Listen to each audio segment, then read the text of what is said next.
네, 오늘은 시편 65편으로 말씀을 전합니다. 오늘 우리가 함께 나눌 이 65편의 표제는요, 다윗의 시, 노래다라고 이렇게 얘기하고 있습니다. 그러니까 시는 보통 악기의 반주에 맞춰서 부르는 그 찬양을 의미하고 있고요. 또 노래는 좀 더 넓은 의미의 노래 자체를 얘기합니다.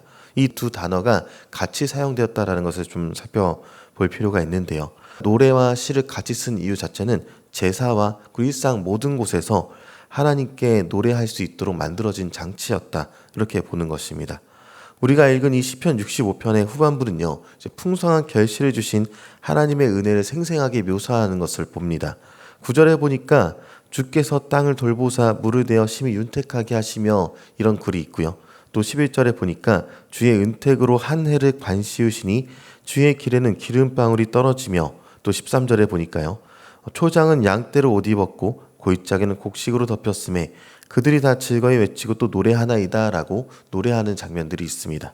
이 구절들을 보면요, 가을 들녘의 풍성한 수확과 기쁨이요, 그 눈앞에 그려지는 것처럼 이렇게 보여지는 것이죠.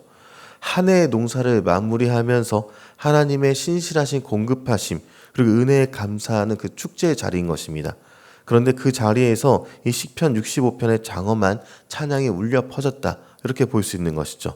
그런데 오늘 본문 말씀 1절에 보니까요, 조금 의아한 구절과 마주하게 됩니다. 1절 함께 읽겠습니다. 시작. 하나님이여 찬송이 시온에서 주를 기다리오며 사람이 선을 주께 이행하리이다. 아멘. 이렇게 기록하고 있는데요, 우리가 가진 이 개역개정 성경 번역도 훌륭하지만 히브리어 원문을 보면요, 그 뉘앙스가 조금 더 깊이 다가오겠다 생각이 듭니다. 여기서 찬송이 주를 기다린다, 이렇게 번역된 부분의 히브리어는 두미아 테힐라라고 발음을 합니다. 이 테힐라는 찬양이란 뜻이고요.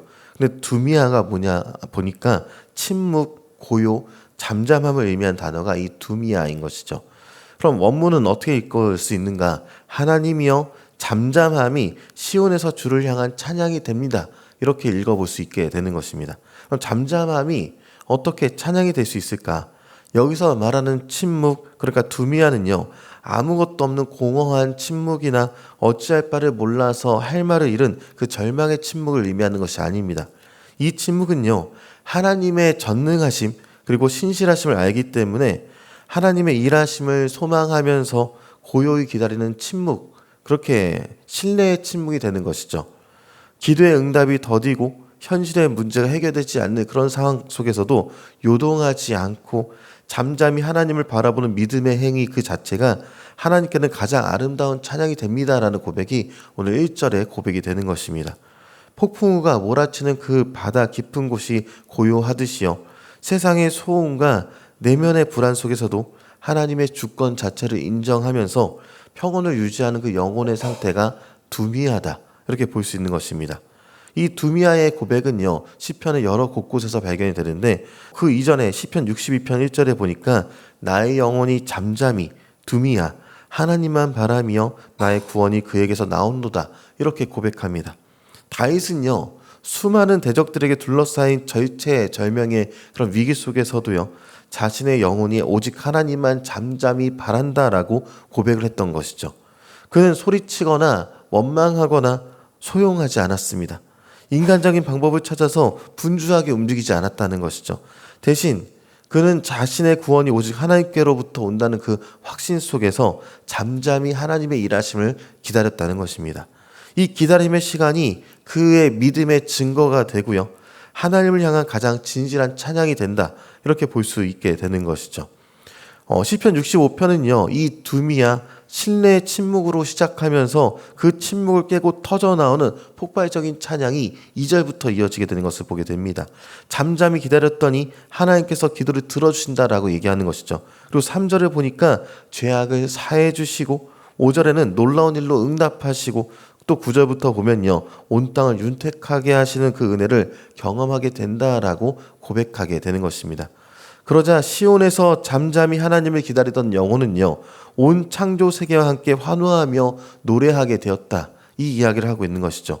그리고 8절과 13절을 보니까요, 아침과 저녁이 즐거이 외치고 초장과 골짜기가 기뻐 노래합니다 라고 얘기하는 게 됩니다. 잠잠한 신뢰의 기도가요, 마침내 온 우주적인 찬양의 합창으로 끝나게 되는 것을 보게 되는 것입니다. 일상의 모든 것이요, 그리고 이 시를 읽는 우리도요, 이 시편 65편이 노래한 이 모든 찬양의 주제가 바로 예수 그리스도 안에서 완성되고 성취되었음을 다시 한번 기억하게 됩니다. 시편 기자가 2절에 기도를 들으시는 주여 모든 육체가 주께 나아오리다, 이렇게 노래했을 때 우리는요, 예수님을 통해서 하나님께 나아갈 수 있는 담대함을 얻게 되었다, 이렇게 알게 됐다는 것이죠. 예수님 우리의 유일한 중보자이십니다. 우리의 모든 기도를 들으시는 분이신 것이죠. 그뿐만 아니라 3절에 죄악이 나를 이겼사오니 우리의 허물을 주께서 사하시리이다. 이 고백은요, 십자가에서 우리의 모든 죄를 대속하신 예수님의 보혈을 떠올리게 한다라는 것입니다. 우린 더 이상 죄의 무게에 짓눌려서 살아가지 않습니다. 그리스도 안에서 우리는 완전한 사죄의 은총을 누리게 되었다는 것이죠.